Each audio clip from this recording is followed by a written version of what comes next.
Assalamualaikum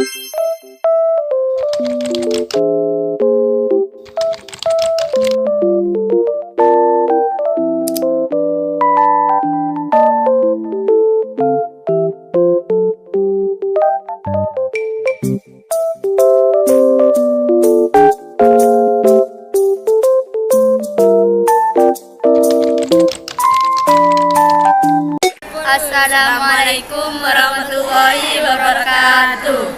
Di sini kelompok kami akan menjelaskan tentang manusia purba di Indonesia. Pengertian dari manusia purba. Dibilangkan tahun Sarah. Mesti tak bisa ulang ya, tak bisa jeda ya.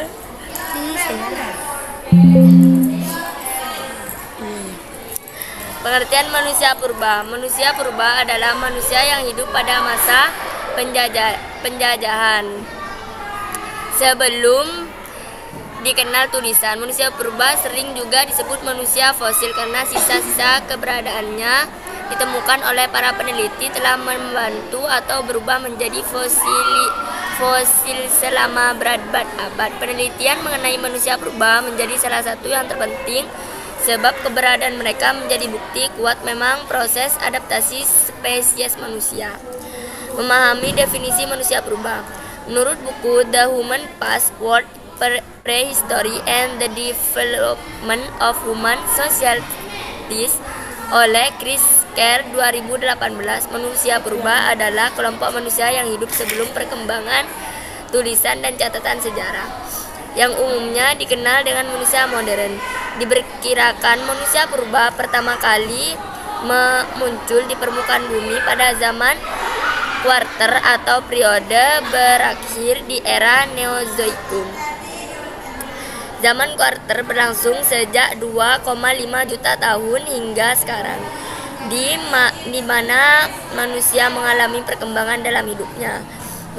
Menurut buku The Complete World of Human Evolution of Chris Sterigen 2020, pengetahuan binatang tentang kehidupan manusia purba memberikan wawasan tentang bagaimana manusia pertama kali berpindah dari Afrika ke berbagai bagian dunia.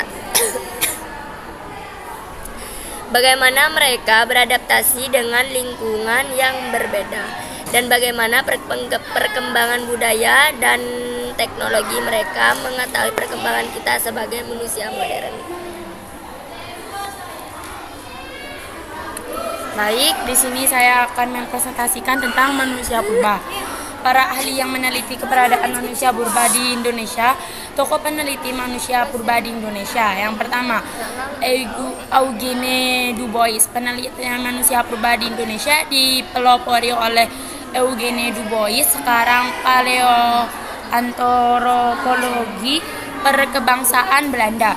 Eugene Du Bois bertolak ke Indonesia pada pertengahan 1880-an untuk mengejar obsesinya dalam mencari fosil manusia purba. Dan pada 1889 ia mendapatkan kiriman sebuah fosil tengkorak yang ditemukan di Wajah, Tulungagung dari B.D. van Richthofen.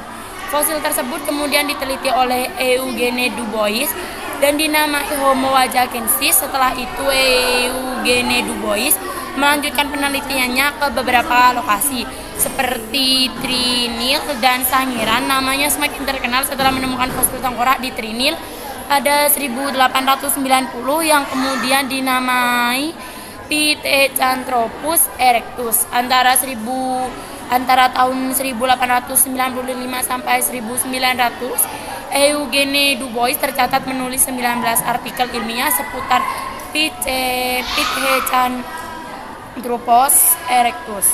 Yang kedua, Gustav Heinrich Raps von Koenigswald. Gustav Heinrich Raps von Koenigswald adalah ahli paleontologi berkebangsaan Jerman yang pada awalnya bertugas untuk mengembangkan biostratigrafi Pulau Jawa.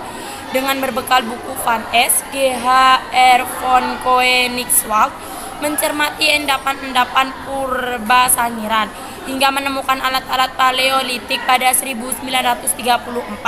Alat-alat serpi berwarna kuning kemerahan dari batuan kalsedon yang ditemukan ini kemudian menjadi sangat terkenal dengan sebutan alat serpi Sangiran.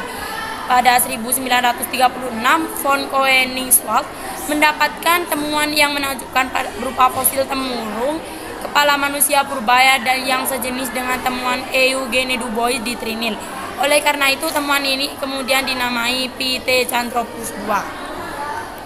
Oke, saya akan melanjutkan penjelasan dari Fitratul Kamilia. Yang ketiga yaitu ada Terher dan Ir.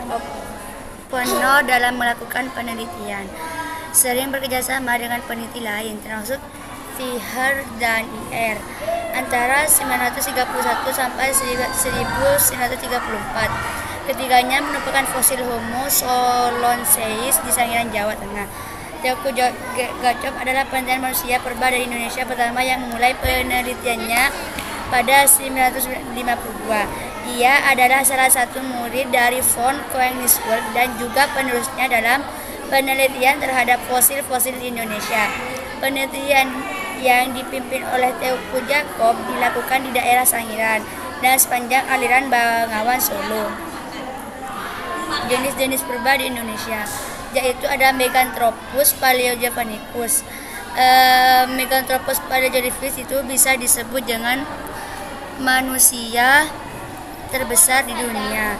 Ciri-cirinya yaitu mempunyai geraham yang besar dengan otot kunyah kuat, tulang belunya tebal, kening menjorok ke depan dan tonjolan belakang kepala tajam. Belum mempunyai tulang dagu, memiliki otot tengkuk yang kuat, badan tegap.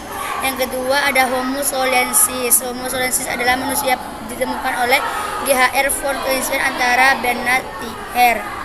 Adalah manusia kera dari Solo. Ciri-ciri Homo solonensis antara lain memiliki rongga mata yang tajam, bentuk tengkorak lonjong, tulang pipi tebal besar dan kasar, hidungnya lebih sedikit, rahang atasnya menonjol ke depan.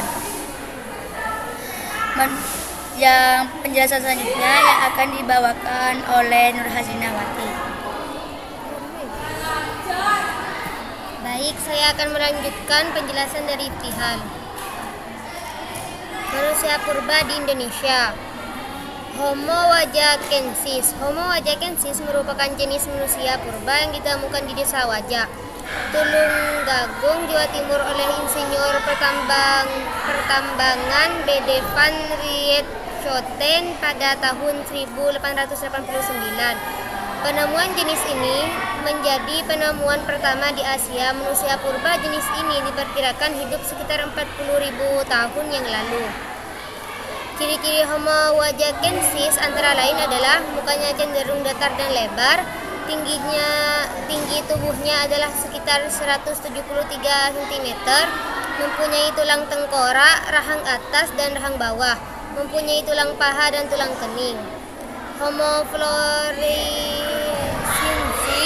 fosil manusia purba jenis Homo florensis di Pulau Flores, Nusa Tenggara Timur. Menurut para ahli, manusia purba jenis ini merupakan nenek moyang bangsa Indonesia.